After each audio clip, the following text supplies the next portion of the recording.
The Chaser Report is recorded on Gadigal land. Striving for mediocrity in a world of excellence.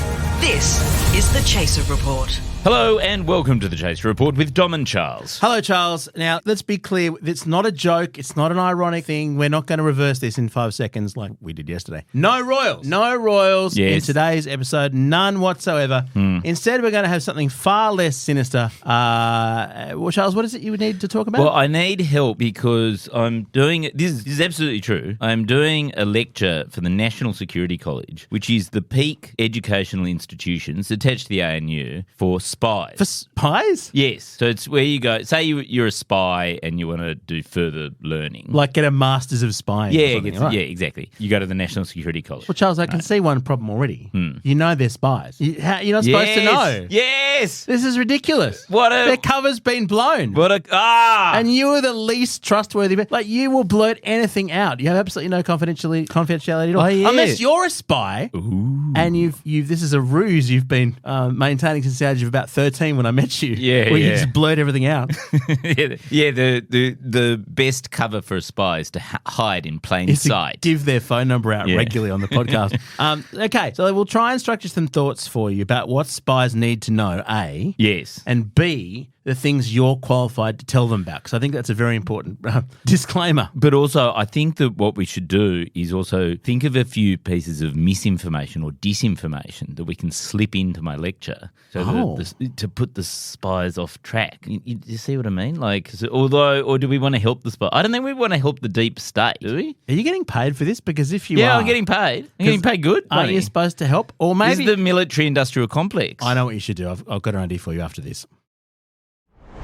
Okay, so the obvious thing to do now, not having given the talk yet, is to put in a counter-offer to China and see if they'll pay you more. Oh, what a great idea. To seed misinformation. Yeah, who would I contact to see whether who's got good contacts with the Chinese? I think any senior politician knows how to get in touch with them. Even not saying they're in the pockets of them, just saying they would have an email address or a phone number. Yeah. Or you could just say it on a podcast, which will get archived immediately and probably scanned by some AI in China. I should just email anyone I know in Hong Kong and... Yes, or just anyone you know anywhere. Yeah. And they'll get into it. Or just post something on TikTok. Yep, that'll do it. And it goes into the... So as soon as this episode goes live, you'll get an email. That's good. So that's a start. So you can trade them off against each other. Charles, I think the first thing you need to start with is it's always good in a lecture, if you're going to communicate a bunch of information, is you need to agree on what Donald Rumsfeld would call the known knowns. Right. So you need to work out, you need to tell them who you are and what your qualifications are to be speaking to them. That's the first thing. Right, that's a bit difficult. That's where I'm stuck. Yeah, so we'll get onto that. That's probably less than a whole slide. Yeah. And then you got to make some assumptions about some operating assumptions. And that's going to be your chance to make fun of them. Yes, what a great idea. Okay, so I'm your actually noting this down because I have to give the lecture tomorrow. Yeah. So your qualifications. Who am I and then who are you? Yeah, what are the operating assumptions about how things work? Yes. Well, they're the deep state, aren't they? Yeah, so let's start with who, and then we can get on to the actual content. Yeah. What can you tell them that's likely to be helpful? Again, it'll be a very short slide.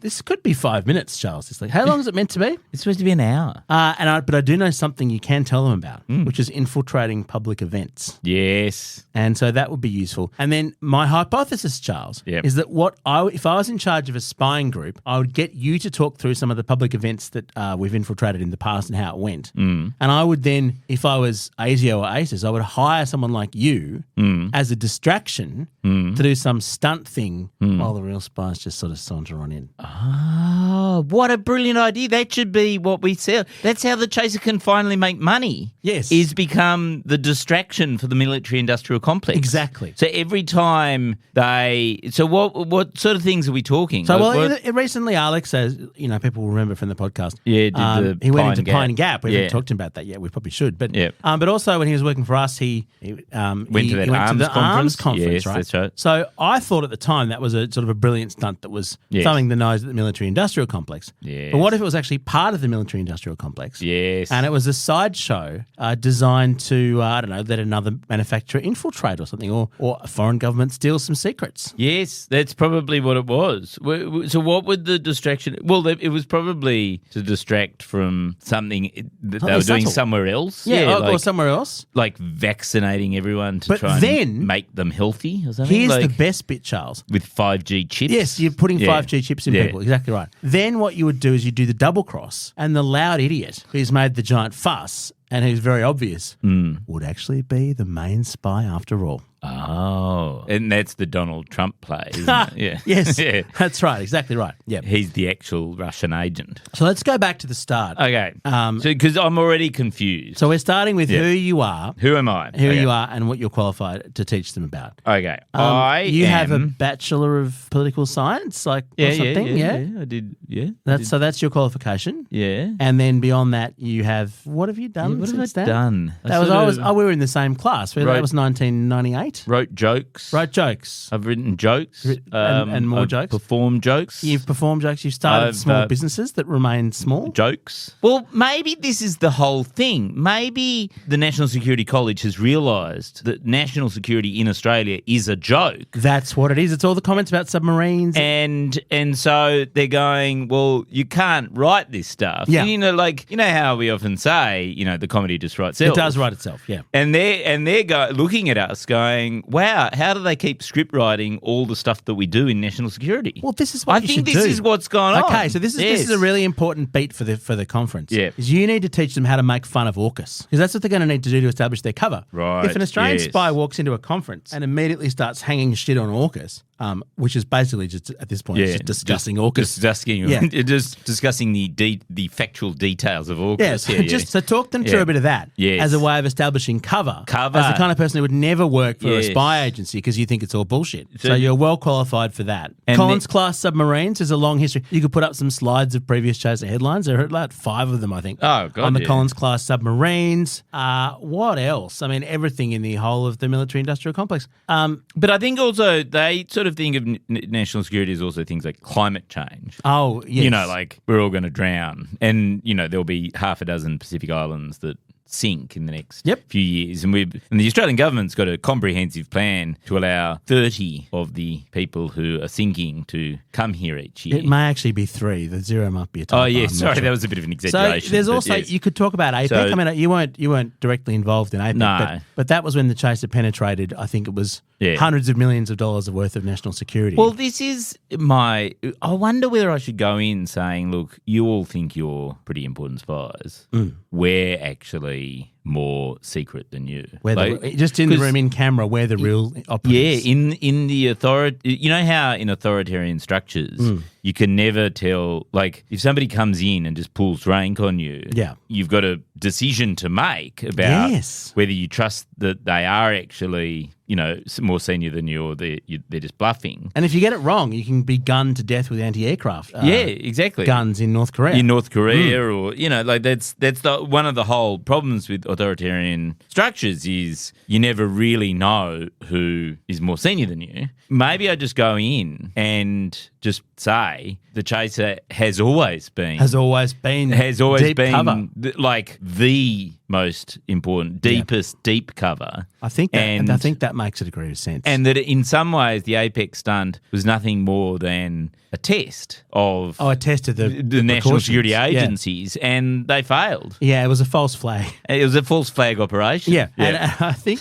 that's absolutely right. But which does, if you think about it, explain why the Chaser is still going, because there's no other reason. There's no, because otherwise how else would it going. get funding? Yes, exactly. Yes, exactly. Unless it was a hidden in plain sight arm of the intelligence state. So that's who you are. That's who I am. So you've got a lot of credentials. So I'm come in as essentially the chief spy. Yes. Yes, okay. Yes. Well, look, the other chief spy has been out there recently embarrassing various politicians, so pretty clear that's not the real chief spy, it's actually you. Oh, yeah. No, he's just this sort of comedian patsy that we send out. He's the court jester. That's right. Exactly. Okay, so then the next point was... Who are you? Who are you? What assumptions are you making about them? So the interesting thing is I said, can I get a sense of who the audience is going to be? And they sent me a list of all the spies that are going to be there, right? Are you sure you should be mentioning that on this podcast? I thought it was very sort of... But then, I mean, it's been the most extraordinary process to go through to do this thing. How did you pass the security clearances, or are there just none anymore? Well, no, I've been cleared for years, Dom. Well, remember? I mean, you are the brother of Verity Firth. Yeah, exactly. Like He's extremely senior. I presume, I presume. Well, you don't need to be cleared to tell people things. Okay, all right. Do you? I don't know. Yeah. Ask Sam Destiaro. He would know. Anyway, so the point you is, put that in your CV that you were a friend of Sam Destiaro. But at one point, I was on this email chain, and then somebody else joined the email chain halfway through. Right. And they'd clearly been listening into the email chain without being attached to the email chain. Easy. What? It's easy to do that. How? Oh, Microsoft. Everyone's using Outlook. All Yeah, these corporate right. emails. It's just the easiest thing in the world. But then they actually said, by the way, the fact that this person has just joined in the conversation doesn't mean that you're being monitored. Of course. It was just that conversation that was being Just monitored. put in a sneaky knee how and see if you get one back. But then they also said, but it doesn't mean you're not being monitored. Oh my It was wow. so weird. Who's the satirist in this scenario? I know. All right. I feel like... So your operating assumptions are that everything's bugged, but that... Well, it is, but it's just TikTok. Like, it's just... Like, isn't the whole point that spy agencies are a bit redundant nowadays? Well, it's fine, yeah. Because we all record our lives for them. That's right. And post it to social media. Like, what? Maybe that's why this... Oh, I've got it now. So the spy business are trying to get into comedy. That's to right. turn a dime because they've been made redundant. You know, maybe what you're being That's asked, why they want to be... They want to know... They've found that I've gone viral on TikTok. Yeah. And they want to know how to get into that game. They want you to do propaganda. They want official state propaganda for Australia. Yes. On TikTok, using your skills. Using my skills. Okay. Hey, what's up? AUKUS is cool, man. Yeah, that's right. Yeah. That's right. Can I say, AUKUS? AUKUS. Yeah, exactly. Yeah. See if you can get them doing that in the room. That'd be good. Yeah, great. And then, because what other security concerns do we have? More after this. The Chaser Report. More news, less often. What others? Well, China. China's Should I one, mention China? But that's not the biggest one. The biggest one is pretty obvious. Trump. Donald Trump. And Yeah. we're talking about this on the day where Kevin Rudd has... Well, what's Kevin Rudd done? Oh, he's in massive trouble, really, as ambassador. Because, I mean, very foreseeably, when he was appointed ambassador, the comments he'd made a short while before about Trump being a traitor to the West and deeply incompetent, all the things that he said, views which most Australians, I suspect, would agree with in terms of just how out there he was. And I think he said he was the worst US president ever or something. That sort of thing. I can't remember the quotes. So just very uncontroversial topic. Well, yeah, and to be clear, I can't quote exactly because they were Kevin Rudd's words and therefore too boring to remember. But these words have basically, they were put to Donald Trump in an interview yesterday by, of all people, Nigel Farage, the UKIP guy from the UK, Mr. Brexit. And here's what Donald Trump said. I mean, he has said the most horrible things. You were a destructive president, a traitor to the West, and he's now Australia's ambassador in Washington. Yeah, well, I don't know. Would you take a phone call from him? He won't be there long if that's the case. I don't know much about him. I heard he was a little bit nasty. I hear he's not the brightest bulb, but I don't know much about him. But if he's at all hostile, he will not be there long. Now, it's very clear in that clip that he has no clue who Kevin Rudd is. No, he doesn't know. He's never heard of Kevin Rudd. No. And my favourite bit later in the interview is when Farage says, yes, but you were quite close to Joe Hockey, weren't you? You know, had all the stories about Hockey being a Trump whisperer and them playing golf. Again, clearly no idea who he is. I don't know whether that's indifference or dementia or just his personality. I don't know what it is. Like, he probably can't remember things not directed at himself. But the bottom line is, if he is president again, how can Rudd stay in the job? Well, he can't. He can't. Because, I mean, at one level you go, Australia should have the sovereign right to appoint its own ambassador. Yeah. But at the same time you go, but it's only Kevin Rudd. I mean, you know, like, it would be quite a new idea Yeah. for Australia to behave towards the United States involving autonomy. Our sovereign decision is to be the lapdog of the US. Yes, in our interests. And in fact, I think it was actually official government policy for a while that we would be the deputy sheriff for the US. Well, it was. That was John Howard. That was his term. But of course, that wasn't the case. That was a complete mischaracterization of the relationship. Oh, right. What we really were with the deputy sheriff. Yeah.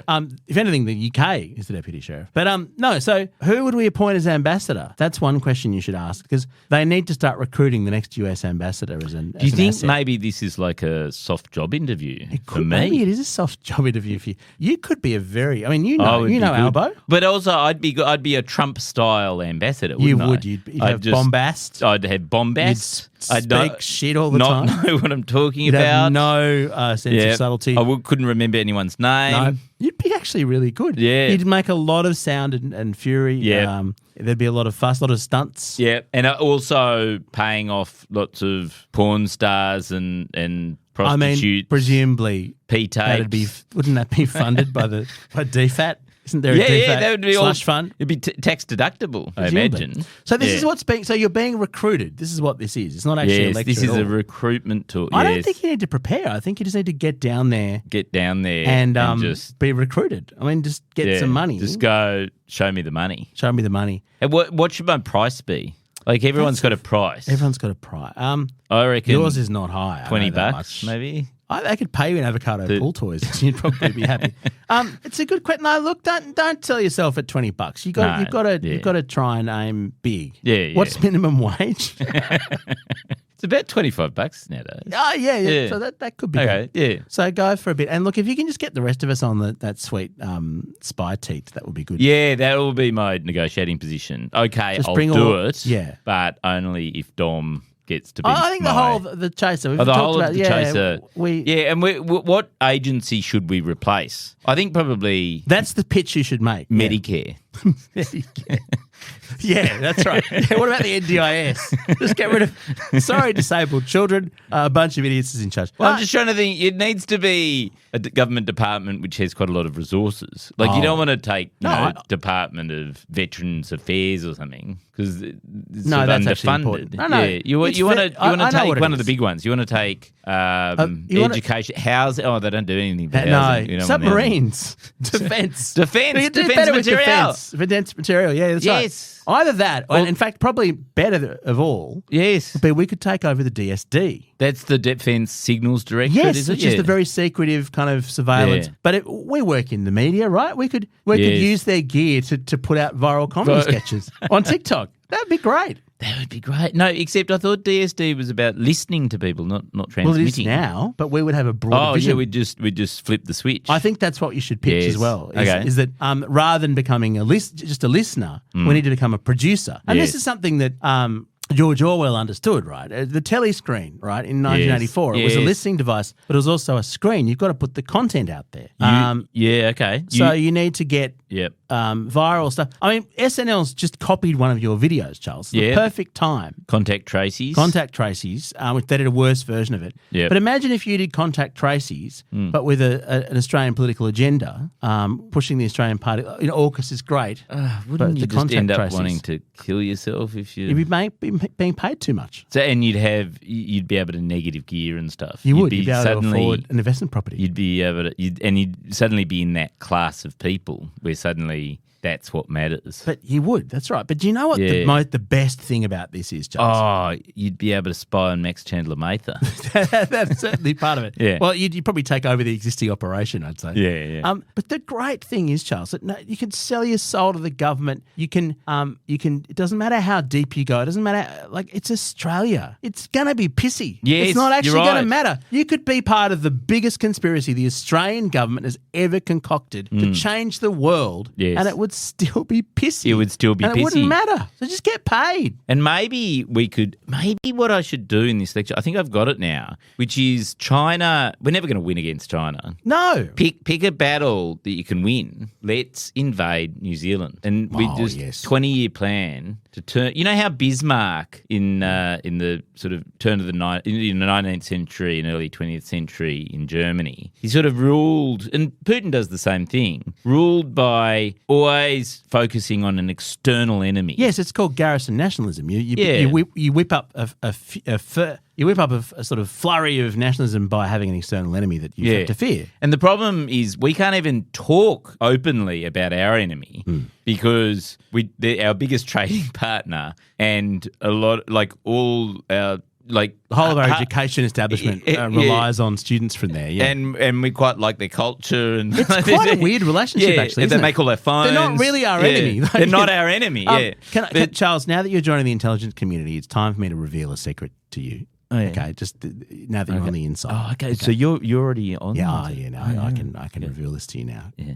There is no such thing as New Zealand. It's not an independent country. Everyone knows this on the inside. Oh, so it's just just not true. It's just part of Australia. It always was another state of Australia. They think it's a real country, and it's just, and that's why we put the lefties. That's why people like Russell Crowe all come over here and crowded house and everything. Yeah, we take all the talented ones. Yes, and we just leave the rest. We just leave the hippies over there. They're just a bunch of hippie beatniks. Yeah, right. And it was part of the long-term plan because you know how all the billionaires have bought property there. Yes, they're going to be working for Australia. We're actually the biggest player in geopolitics. Yeah, right. Nobody knows it. And it's all being done through New Zealand. Yeah, it's the honeypot. The honeypot. With the hobbit pot. The hobbit pot. That's genius. Yeah, because it looks unassuming and pointless, New Zealand. But actually... Who came up with this plan? Kevin Rudd.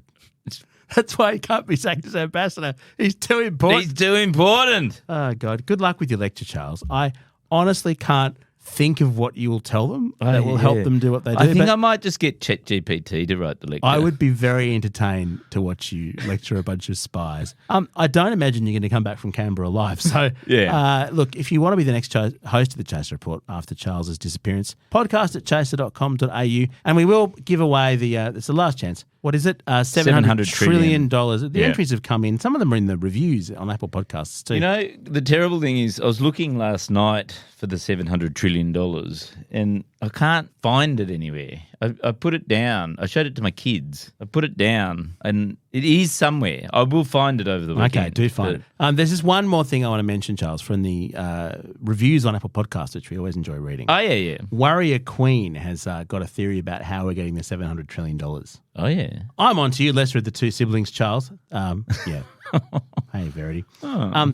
You plan to put $1 into an interest-bearing account and you'll tell us to come back in 100,000 years to collect the $700 trillion. Well, I deserve that dollar because I've watched at least 3 episodes that with audio. They don't watch them anyway. And given you 5 stars. I doubt anyone has sucked up to you more than me. Charles, when we hit 8 million downloads, we should do her idea. Yeah, I think that's a good one. Probably better than ours, actually. That's not the idea, by the way. You're going to get the cash. You're going to get the cash immediately. Well, as soon as I find it, I'll send it straight to you. 100%. Our gear is from Road. We're part of the Iconoclast Network. Catch you later.